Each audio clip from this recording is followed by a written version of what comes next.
Jail now, and a bearded man went on a stabbing rampage in Germany today, knifing an anti-Islam politician. Now, I don't want to jump to conclusions as to the motives. He could be Amish, Lewis.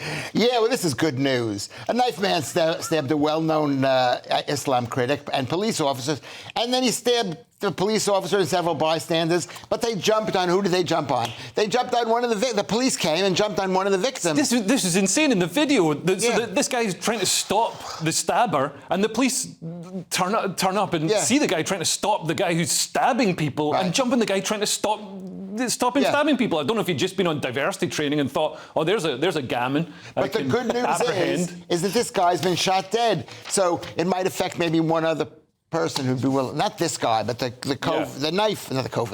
knifer has been shot dead. But not before he stabbed the policeman. It was like a farce. The policeman grabs one of the victims, one of the guys trying to stop the attacker, and then while he's wrestling, while he's got this guy on the ground, because the knifeman is suddenly free, he stabs the policeman in the neck and then gets shot dead. Yeah, I mean, the whole thing is harrowing. But here, the nuts and bolts of it, Leo, are that we do have a Western, enlightened European continent full of people that believe in free speech, and free speech that enables them to criticise religion. Yeah. And in this case, they're criticising Islam as a religion. Yeah. And what they've managed to fill that space with is a minority of strong believing Islamist cultural types that just will not accept that, come what may. Yeah. And the trouble is that assimilation will never take place because we have, within that enlightened European space, we have a government,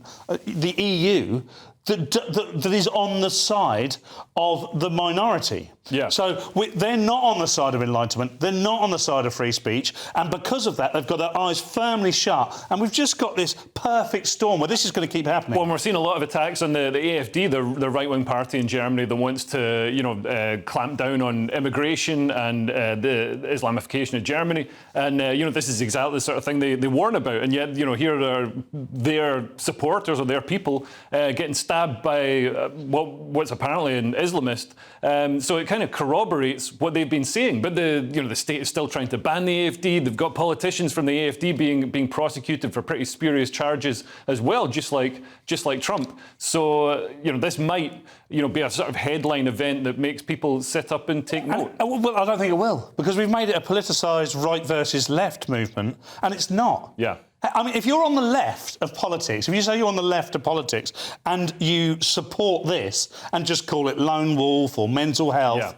And blame the victim for being anti-Islam or right-wing. Then you are a huge part of the problem. Now, I don't think you mean to be part of the problem, but you've got to wake up. Yeah. Because if you don't wake up, you're going to see this more and more and more. Yeah. I think it's simpler than that, Paul. You're making it too there is a war, the original war. Let's pretend there's no immigration coming into the country and it's just us.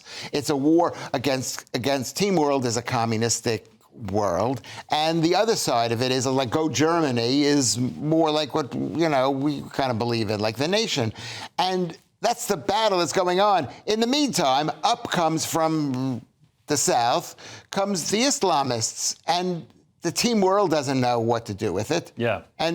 But it's going to bite them because, in Iran, for example, the leftists allied with the Islamists to overthrow the Shah. And then once the Islamists were in power, they didn't thank the leftists, they jailed them and executed them. So